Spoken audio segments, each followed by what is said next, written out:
Hi friends, உங்க எல்லாருக்கும் என்னுடைய அன்பான வணக்கம். இது ஷர்மிளா பிராங்கோவின் விழியில் வீழ்ந்த மலரே நாவல் பகுதி 20. வாசிப்பது ஷர்மிளா பிராங்கோ. வாங்க ஃப்ரெண்ட்ஸ், தொடர்ந்து கதையை கேட்கலாம். மாலை 5 மணி. மலரின் அப்பா அம்மா இருவரும் வாசலில் நிற்கும் காய்கறி செடிகளில் இருந்து காய்கறிகளை பறித்து கூடையில் சேகரித்துக் கொண்டிருக்கும் போது மலரின் அப்பாவின் முகம் சோகத்தில் மூழ்கி கிடப்பதை கண்ட அம்மா, என்னங்க, என்ன ஆச்சு என்று கேட்டார். ஏன்னு தெரியலமா, மனசு ரொம்ப பாரமா இருக்கு. அதுக்கு காரணம் என்னன்னு நான் சொல்லவா? அப்பா அம்மாவை பார்த்தார். என்ன? உங்களால மலர்கிட்டையும் ரிஷி தம்பி கிட்டையும் சகஜமா பேச முடியலையேன்ற வருத்தம். அதுலயும் ரிஷி தம்பி மேல பாசம் இருந்தும் அதை உங்களால காட்ட முடியலையேன்ற கவலை. அதுக்கும் மேல மலர் இப்போ கர்ப்பமா இருக்கா, அவகிட்ட அன்பா 2 வார்த்தை பேசலையேன்ற வேதனை. அப்படிதானே? ஆமா, உண்மைதான். ரிஷி தம்பிய பார்க்கும் போதெல்லாம் உண்மையை மறைச்சிட்டோமே அப்படின்ற ஒரு குற்ற உணர்ச்சி. உண்மை அவருக்கு தெரியும் போது அவருடைய மனநிலை என்னவா இருக்கும்? மலருடைய வாழ்க்கை திரும்பவும் கேள்விக்குறி ஆயிடுமா? இப்படிதான் சிந்திக்க தோணுதே தவிர, வர்றது வரட்டும், இப்ப சந்தோஷமா இருப்போம், மத்தவங்களையும் சந்தோஷமா வச்சு பார்த்து போன்னு எனக்கு நினைக்க தோணல. இன்னைக்கு இல்ல, என்னைக்குமே என்னால அப்படி சிந்திக்க முடியல. அதனாலேயே என்னுடைய மலரை தள்ளி வச்சேன். அவ மேல பாசம் இருக்கு, அதுக்கும் மேல அவ என் பேச்ச கேட்காம அவ வாழ்க்கையை இப்படி கெடுத்துக்கிட்டாளேன்ற வருத்தம் தான் இருக்கு. அததான் கோபமா நான் அவகிட்ட காட்டுறேன். அதனாலேயே அவ அடிக்கடி ஆறுதலை தேடி அண்ணன் வீட்டுக்கு போயிடுறா. மாசக்கணக்குல அம்மா கூடவே இருந்துடுறா. கல்யாணம் ஆன பிறகு கூட அவளுடைய இந்த நிலைமை மாறல பாத்தியா? அதை நினைக்கும் போது வேதனையா இருக்கு. இதுக்கெல்லாம் ஒரே காரணம் நான் தான். எனக்கு அது தெரியுது, புரியுது. ஆனா என்னால என்ன மாத்திக்க முடியலையே. நான் என்ன பண்றது? அவ அவளை தண்டிக்கிறதா நினைக்கிறா, ஆனா நானும் சேர்ந்து தண்டனை அனுபவிக்கிறது அவளுக்கு இல்ல, யாருக்குமே தெரியாது. நான் என்னுடைய சிரிப்பை இழந்து, சந்தோஷத்தை இழந்து, நிம்மதியை இழந்து 10 வருஷத்துக்கு மேல ஆயிடுச்சு. பாரி, இனிமே நீங்க அப்படி கஷ்டப்பட வேண்டிய அவசியம் இல்ல. அசிஸ்டன்ட் கமிஷனர் சக்திவேலின் குரலை கேட்டு அதிர்ச்சியோடு திரும்பி பார்த்த மலரின் அப்பா அம்மாவுக்கு மேலும் அதிர்ச்சி. ரிஷியின் வீட்டாரும் அசிஸ்டன்ட் கமிஷனர் சக்திவேலின் குடும்பமும் ஒன்றாக நிற்கிறார்கள். மலரும் அவர்களோடு நிற்கிறாள். எங்கே ரிஷிக்கும் ரிஷியின் வீட்டாருக்கும் உண்மை தெரிந்து விட்டதோ, அதனால் மலரை விட்டு செல்லதான் திரண்டு வந்திருக்கிறார்களோ என்ற சந்தேகம் இருவரின் மனதிலும் எழ அவர்களின் முகம் சட்டென்று இருண்டு போனது. அடுத்த நொடி மலரின் கரத்தை கோர்த்து நிற்கும் ரிஷியை கண்டதும் இருள் மெல்ல மறைந்தாலும் அசிஸ்டன்ட் கமிஷனர் சக்திவேல் அவர்கள் வயிற்றில் புலியை கரைத்தார். இருவரும் சட்டென்று சுதாரித்துக் கொண்டு சகஜ நிலைக்கு வந்துவிட்டனர். வாங்க வாங்க, உள்ள வாங்க என்று அனைவரையும் வரவேற்று வீட்டிற்குள் அழைத்து வந்து அமர்த்தி டீ மற்றும் பலகாரங்களை கொண்டு வந்து வைத்து அவர்கள் வந்த நோக்கம் அறிய படபடக்கும் இதயத்தோடு அவர்கள் எதிரில் அமர்ந்த இருவரும் மலரை ஆழமாக பார்த்தனர். அவள் முகத்தில் ஏதும் மாற்றம் இருக்கிறதா? இல்லை, அவள் முன்பு இருந்ததை விட மகிழ்ச்சியாக அல்லவா இருக்கிறாள். என்ன பேசுவது, எப்படி துவங்குவது என்று அறியாது மலரின் அப்பா அம்மா விழிக்க, மலரின் அம்மாவின் விழிகள் துர்கா மீது பட்டு நிலைத்தது. துர்கா, இப்ப என்னம்மா பண்ற? மெதுவாக அவர் பேச்சை துவங்கி வைத்தார். நான் இப்போ சிவில் சர்வீஸ் எக்ஸாம் எழுதுற முயற்சியில இருக்கேன் ஆண்டி. ஓ அப்படியா? அப்பா மாதிரி. ஆமா ஆண்டி. ரிஷிக்கும் அசிஸ்டன்ட் கமிஷனர் சக்திவேலின் குடும்பத்திற்கும் என்ன சம்பந்தம் என்று அறியும் அவள் தன் அப்பா அம்மாவின் முகத்தில் பிரதிபலிப்பதை கண்ட மலர், அம்மா, சக்தி அங்கிள் இவருடைய மாமா, அதாவது அத்தைக்கு அண்ணன். அவர்களின் உறவை அறிந்த பிறகு, சக்தி சார், நீங்க இப்போ மும்பையில தான் இருக்கீங்களா என்று கேட்டார் மலரின் அப்பா. அப்பாடா, பேசிட்டீங்க பாரி. என் மேல இருந்த கோபம் இன்னும் போகலன்னு தோணுது. இப்ப அதை போக்கதான் உங்க பேச்சையும் மீறி உங்களை சந்திக்க நான் வந்திருக்கேன். மலரின் அப்பாவால் சிரிக்க முடியவில்லை. நீங்க பயப்பட வேண்டாம். ரிஷிக்கும் என்னுடைய தங்கச்சிக்கும் சிவாவுக்கும் மலரை பத்தின எல்லா விஷயமும் தெரியும். அவங்க யாரும் அத உங்க அளவு பெருசா எடுத்துக்கல. இந்த சமூகத்துக்கு மலரால ஒரு பெரிய நன்மை நடந்திருக்குன்னு மலரை அவங்க 3 பேருமே தலைமையில தூக்கி வச்சு கொண்டாடுறாங்க. ஆனா நீங்க இப்பவும் தொண்டையில் சிக்கி நிற்கும் வேதனையை மிகவும் சிரமப்பட்டு மென்று விழுங்க முயற்சிக்கிறார் மலரின் அப்பா. ஆனால் அவரால் முடியவில்லை. அந்த வேதனை அப்படியே கண்ணீராக வெளிப்பட்டது. மலரோட அந்த துணிச்சலான செயலால எத்தனையோ பேர் நிம்மதியா வாழறாங்க. நான் கூட ரொம்ப சந்தோஷமா இருக்கேன். அசிஸ்டன்ட் கமிஷனரா இருந்தேன்னா இப்ப கமிஷனர் ஆயிட்டேன். அடுத்த பதவி உயர்வு எனக்காக காத்திருக்கு. அதுக்கெல்லாம் காரணம் மலர் தான். ஆனா அந்த மலர் நிம்மதியா சந்தோஷமா இல்ல. அதை சரி பண்ண வேண்டியது என்னுடைய கடமை இல்லையா? அதுக்காக தான் உங்களை தேடி வந்திருக்கேன். எங்க வந்தா நீங்க கூட நிம்மதியா சந்தோஷமா இல்லைன்னு சொல்றீங்க. அதையும் சரி பண்ண வேண்டியது என்னுடைய கடமையாச்சே. ஏன்னா எல்லாத்துக்கும் காரணம் நீங்க சொல்ற மாதிரி நானாச்சே. ஒரு பொண்ணோட அப்பாவா உங்க நிலையில இருந்து நானும் யோசிச்சு பார்த்தேன். நான் கூட உங்க நிலைமையில இருந்திருந்தா எந்த அளவு இல்லாட்டி கூட இதுல பாதியாவது என் பொண்ணு மேல நான் கோபத்தை காட்டி இருப்பேன். நான் போலீஸ் டிபார்ட்மெண்ட்டுக்குள்ள இருக்கிறதால இப்ப எனக்கு அது பெருசா தெரியல. இதெல்லாம் சகஜமான ஒண்ணுன்னு ரொம்ப ஈஸியா என்னால எடுத்துக்க முடியுது. ஆனா ஒரு சாதாரண தகப்பனான உங்களால அது முடியாதுன்னு எனக்கு புரியுது. மலரின் அப்பாவின் அடிமனதில் இருந்து ஒரு பெருமூச்சு எழுந்து வெளிப்பட்டது. மெல்ல எழுந்து வந்து ரிஷியின் கரத்தை பிடித்தவர், எனக்கு உங்களை ரொம்ப பிடிக்கும் ரிஷி தம்பி. ஆனா அந்த பாசத்தை என்னால உங்ககிட்ட காட்ட முடியல. அதுக்கு காரணம் என்னன்னு இப்ப உங்களுக்கு புரியும்னு நம்புறேன். என்னுடைய மகளை இந்த நரகத்திலிருந்து காப்பாத்தின கடவுள் நீங்க. எந்த ஒரு பொண்ணுக்கும் பிறந்த வீடு நரகமாகாது. ஆனா என் பொண்ணுக்கு நரகமா இருந்தது. அந்த நரகத்திலிருந்து காப்பாத்தின உங்களுக்கு ரொம்ப நன்றி தம்பி. இரு கரத்தையும் கூப்பி அவனை கும்பிட்டார் மலரின் அப்பா. ரிஷியின் கரத்தை கோர்த்தபடி அமர்ந்திருந்த மலர் அவன் கரத்தை விடுவித்து விட்டு சட்டென்று எழுந்து அப்பாவை கட்டி கொண்டு அழுதாள். அவளை ஆற தழுவி கொண்டவர், என்ன மன்னிச்சிடுமா, உன்னோட துணிச்சலை பாராட்ட எனக்கும் ஆசையாதான் இருந்தது.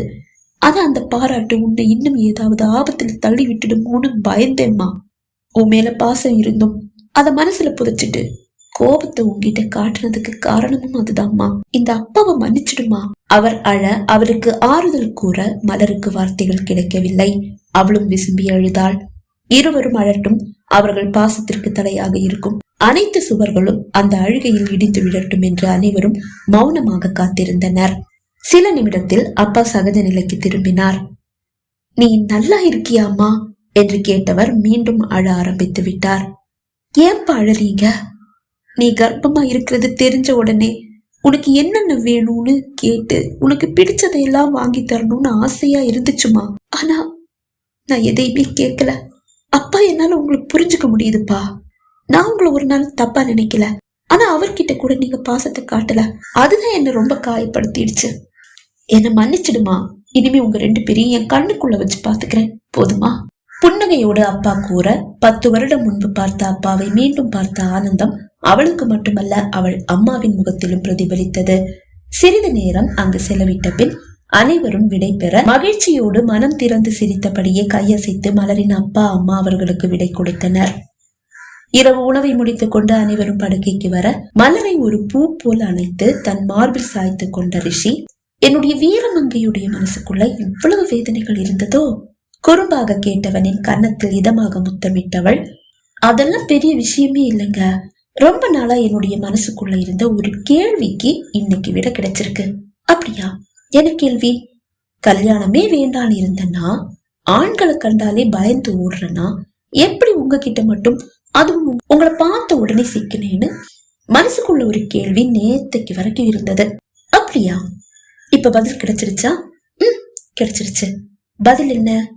உங்க மாமா. மாமாவா? புரியல. டேய் ரிஷி, நீ பாக்க அப்படியே உங்க மாமா ஜாடையில இருக்கடா. உங்க மாமா தான் என் சின்ன வயசு ஹீரோ, தெரியுமா? உங்க மாமாவை பார்க்கும் போதெல்லாம் நானும் அவரை மாதிரியே ஒரு போலீஸ் ஆபீசரா வரணும்னு ஆசைப்பட்டேன். என் மனசுக்குள்ள எப்பவும் ஒரு ரியல் ஹீரோனா அது உங்க மாமா தான். அவர் சாயல்ல இருக்க உன்னை பார்த்ததும் உங்ககிட்ட விழுந்துட்டேன். அதுதான் உண்மை. உங்களை முதல் தடவை பார்த்ததும் என் மனசுக்குள்ள ஒரு தைரியமும் நம்பிக்கையும் உருவாச்சு. அதையும் தாண்டி உங்க மேல இனம் புரியாத ஒரு பாசமும் உருவாச்சு. விழுந்துட்டேன். அவளை இன்னும் இறுக்கமாக அணைத்தவன், நீ மட்டும் அன்னைக்கு சென்னை வராம இருந்திருந்தா, நானும் ட்ரெயின்லயே டிக்கெட் கிடைச்சு ட்ரெயின்லயே போயிருந்தா உன்னை கண்டிப்பா மிஸ் பண்ணிருப்பேன். இந்த அழகான மலர் என் விழியில விழுந்திருக்காது. இன்னைக்கு என் நெஞ்சிலையும் என்னுடைய உயிர் இந்த பூமியில இருக்கிற வரைக்கும் இந்த மலரை வாடாம பார்த்துப்பேன். அவள் நெற்றியில் அழுத்தி முத்தமிட்டான். அந்த முத்தம் மெல்ல மெல்ல அவள் உடல் முழுவதும் பதிந்தது. ரிஷியின் மாமா குடும்பம் 1 வாரம் கழித்துதான் மும்பை திரும்பியது. ரிஷியின் விடுப்பும் நாளையோடு முடிகிறது. மலர் தன் வேலையை ராஜினாமா செய்திருந்தாள். அவள் இப்போது கர்ப்பமாக இருப்பதால் அவளை தன்னோடு அழைத்து செல்ல வேண்டாம் என்று முடிவு செய்திருந்தான் ரிஷி. அவன் நாளை தான் இங்கிருந்து புறப்படுகிறான். சென்னை சென்று சேர்ந்த அன்றே அலுவலகம் கிளம்பி விடுவான். அதுதானே அவனது வழக்கம். ரிஷியின் அம்மா மலரிடம் பாசம் காட்டவே செய்கிறார். ஆனாலும் அவர் மனதில் ஒரு பயம் அப்படியே உறைந்து கிடக்கிறது.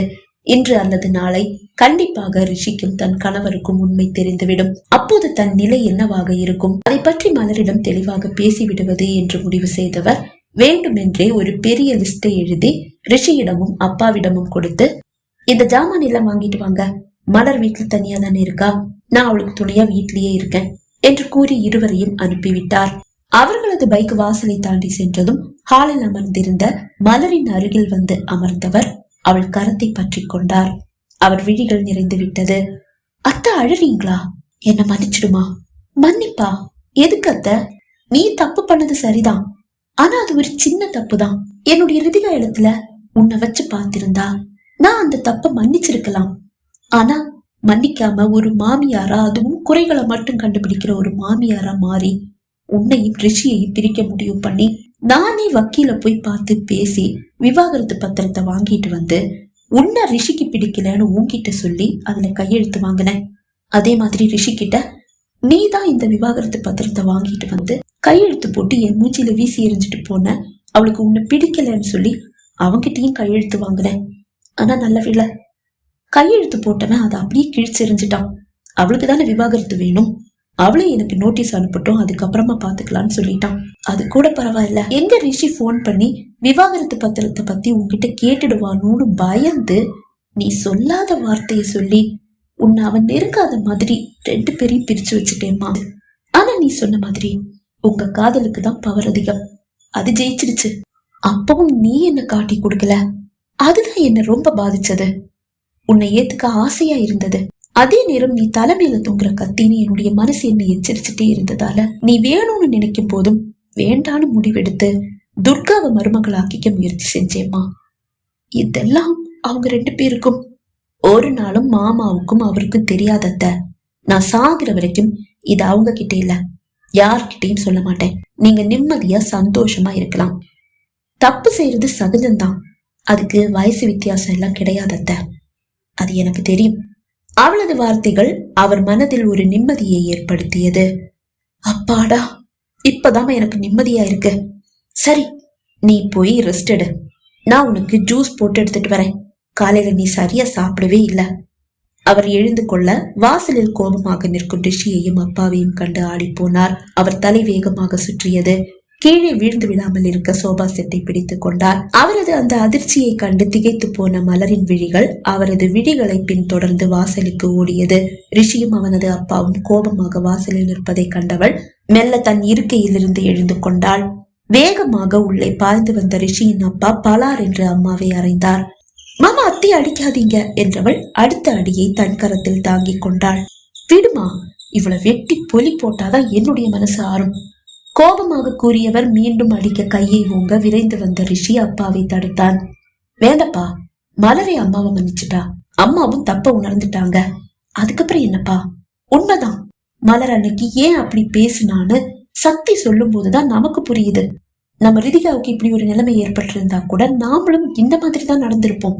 அதை என்னால ஈஸியா மன்னிக்க முடிஞ்சது. ஆனாலும் மலர் உன்னை வேண்டான்னு சொல்லி விவாகரத்து பத்திரத்துல கையெழுத்து போட்டு உங்க அம்மா முகத்துல வீசி எரிஞ்சுட்டு போனான்ற அந்த வருத்தம் என் அடி மனசுல இப்பவும் இருக்குது.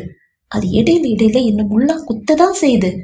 அதே மாதிரிதான் உன் மனசுக்குள்ளயும் அந்த வலி கண்டிப்பா இருக்கும். இன்னைக்கு அது பெருசா தெரியாம இருக்கலாம், ஆனா நாளைக்கு மலர் ஏதாவது தெரியாம ஒரு தப்ப செஞ்சா கூட நீயும் நானும் அன்னைக்கு இப்படி செஞ்சவதானேன்னு கண்டிப்பா அவளை பார்த்து கேட்போம். அப்பா, நடக்காத விஷயங்களை சொல்லி இப்ப சண்டை போடணுமா? இல்லப்பா, இப்ப இந்த விஷயம் நமக்கு தெரியாம இருந்தா கண்டிப்பா நாம 2 பேரும் நாளைக்கு அவளை பார்த்து இப்படி ஒரு கேள்வி கேட்க மாட்டோமா? அப்பா விடுங்கப்பா, நடந்தது நடந்துருச்சு, மன்னிச்சிடுங்கப்பா. மன்னிக்கிறதா? இவளை என்னால மன்னிக்கவே முடியாது. அப்பாவின் கோபம் அடங்கவில்லை என்று கண்ட அம்மா சட்டென்று அவர் காலில் விழுந்து விட்டார். அந்த நொடி அப்பாவின் கோபம் பனியாக உருக ஆரம்பித்து விட்டது. இனி அவங்க பாத்துப்பாங்க, நீ வா என்றவன் மலரோடு அறைக்குள் வந்து விட்டான். அம்மா, 2 பேரும் லிஸ்டோட போனீங்களே, அப்படியே திரும்பி வந்துட்டீங்க, என்னாச்சு? நம்ம பக்கத்து வீட்டு பரிமளா ஆண்டியோட மருமகன் புதுசா சூப்பர் மார்க்கெட் தொடங்கி இருக்காராம். நாங்க மெயின் ரோட்ல போய் சேரும் போது பரிமளா ஆண்டி எதிரில வந்துட்டு இருக்காங்க. எங்க போறீங்கன்னு கேட்டாங்க. விஷயத்த சொன்னோம். லிஸ்ட கொடுங்க, லிஸ்ட்ல இருக்கிற பொருட்கள் எல்லாம் வீடு தேடி வரும், பில்லும் பொருளும் வந்ததுக்கு அப்புறமா காசை கொடுத்தா போதும் அப்படின்னு சொல்லிட்டு லிஸ்ட வாங்கிட்டு போயிட்டாங்க. நாங்க திரும்பி வந்துட்டோம், அதனால உண்மை தெரிய வந்தது. அப்பா சொன்ன மாதிரி நீ செஞ்ச அந்த செயலி என் மனசுக்குள்ளேயும் ஒரு வலியா இன்னைக்கு இருந்துட்டேதான் இருக்கு. இப்ப அந்த வலி அப்படியே காணாம போச்சு. அவளை பிடித்து படுக்கையில் அமர்த்தியவன், இனி ஒரு வாரம் கழிச்சுதான் என்னுடைய தேவதைய பார்க்க முடியும், அது வரைக்கும் அவங்க மடியில படுக்க முடியாது என்று கூறியவன் ஒரு குழந்தையாக அவள் மடியில் படுத்துக் கொண்டான். அவளும் அவனை ஒரு குழந்தை போன்று அரவணைத்துக் கொண்டாள். விழியில் வீழ்ந்த மலரே நாவல் நிறைவடைந்தது. நாவலை கேட்டு ரசித்த அனைவருக்கும் நன்றி. மீண்டும் ஒரு நாவலோடு உங்களை சந்திக்கும் வரை விடைபெறுகிறேன். நன்றி, வணக்கம்.